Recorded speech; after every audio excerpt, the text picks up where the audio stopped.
Did you have fun doing the activities? Great! Now we will talk about weathering and soil erosion. So first, what is weathering? Weathering is a process that breaks down rocks into smaller pieces. It doesn't move the pieces, just breaks them apart. So, it happens naturally and it caused by wind, water, temperature changes, and living things. So, there are three types of weathering. First, we have the physical weathering, or we can call mechanical weathering. Rocks break apart without changing their chemical makeup. So as you can see in the picture, it is the ice wedging. So water gets into cracks, it freezes and expands and breaks the rock. So next, we have the chemical weathering. It changes the chemical composition of rocks. So first, acid rain. Rain mixed with pollution can dissolve rocks like limestone. And next, we have the rusting. So rocks with iron react with water and oxygen, forming rust. And last type of weathering is what we call biological weathering. So it is caused by living things. So like plants, roots growing into cracks, and animals burrowing and loosening soil. So when we say burrowing, it is when the animals digging into the ground, like for example rabbits. Okay, now I will ask you these questions. First, can you give me more examples of physical weathering that can happen in the Philippines, especially in Cebu or Balamban? Number 2, what are signs of chemical weathering that you might observe in your community?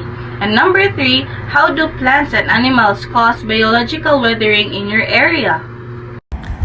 What is soil erosion? Soil erosion is the movement of soil from one place to another, usually by wind, water, or gravity. Unlike weathering, soil erosion moves the broken pieces. Soil erosion happens when the top layer of soil is carried away by wind, water, or gravity. It means the soil moves from one place to another. Unlike weathering, which only breaks down rocks and soil, erosion can change the shape of the land and make it harder for plants to grow. There are main agents and types of erosion. First is water erosion. Water erosion caused by rain and runoff. This can occur as sheet erosion, a uniform layer of topsoil removed. Real erosion, small channels form, or gully erosion, larger channels formed by concentrated water flow. This happens when rain or flowing water washes away soil. It can form small lines called rills or bigger holes called gullies. For example, in Sudlon, Riverside, Lahug, Cebu City, strong rains cause soil to move into rivers and damage farms or roads. And the second types of erosion is wind erosion. Wind erosion occurs when wind detaches and moves soil particles, which can also involve larger particles sliding or rolling along the ground. Surface creep, bouncing particles, saltation, and very fine particles carried long distances in suspension. This happens when strong winds blow away dry and loose soil. It's common in open and dry areas like farms in Mindanao and Ilocos. The wind can roll or lift soil particles, making the land dry and less fertile. And the third type of erosion is tillage erosion, an effect of farming activities that removes topsoils. This type happens when farmers plow the land, especially on slopes. The soil moves downhill each time, removing the rich top layer needed for crops. For example, in Balamban, plowing on hillsides causes the soil to slide down after heavy rain. And the last types of erosion is mass movement or landslide. Gravity-driven movement of soil such as landslides. This occurs when Gravity pulls a large amount of soil and rocks down a slopes.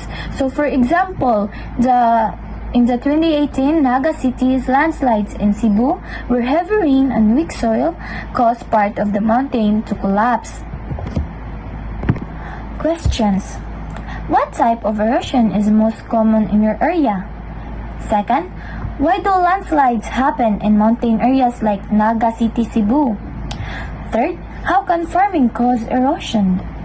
So now, let's proceed to the causes and effects of soil erosion. So soil erosion happens because of both natural factors and human activities. Natural causes like um, strong wind, heavy rain, and certain soil types can easily loosen and wash away the topsoil. But human activities such as cutting down trees, mining, and over farming make the land even more exposed and weak, allowing erosion to happen faster. What happened to the soil when the trees or plants are removed? So, when trees or plants are removed, the soil becomes lost and easily washed away by rain or um, blown away by the wind. As a result, several negative effects occur. The environment gets damaged, fertile soil is lost, um, rivers become muddy, and land quality decreases. Farms produce fewer crops, leading to food shortages and sometimes forcing people to abandon their land.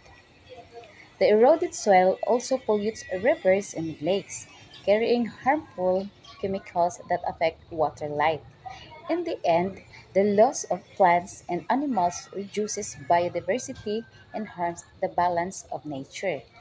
So why does it matter? Soil erosion matter because it removes fertile topsoil that needed for farmer, and the soil that gets carried into rivers or lakes can cause a water pollution, and it leads the loss of habitats for plants and animals.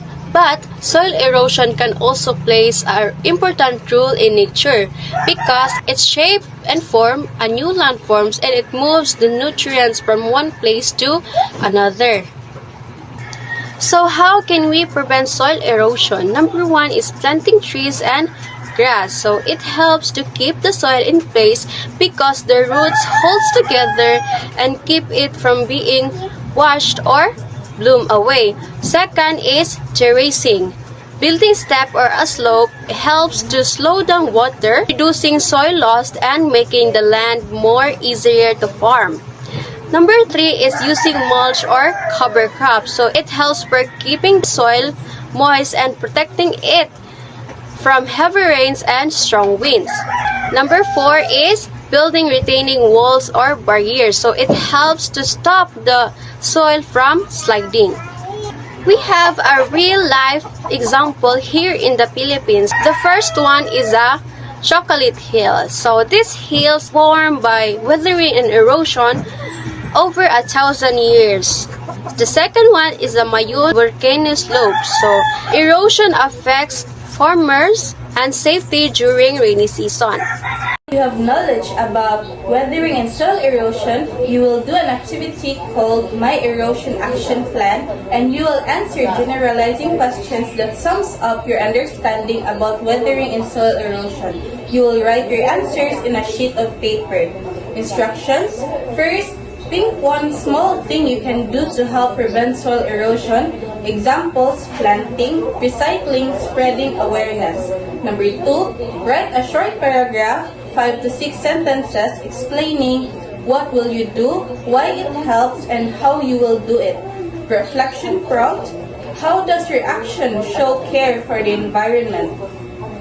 Third instructions, after making your erosion action plan, proceed to answer the generalizing questions.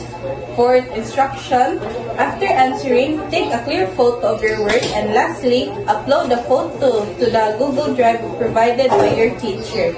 For the generalizing questions, first, what's the difference between weathering and soil erosion? Number 2, what are the different types of weathering? Number 3, what are the main agents and types of soil erosion? Number 4, what are the causes and effects of soil erosion? Number 5, how can planting trees and grass help prevent soil erosion? Number 6, why is it important to protect soil in places like Balamban, Cebu?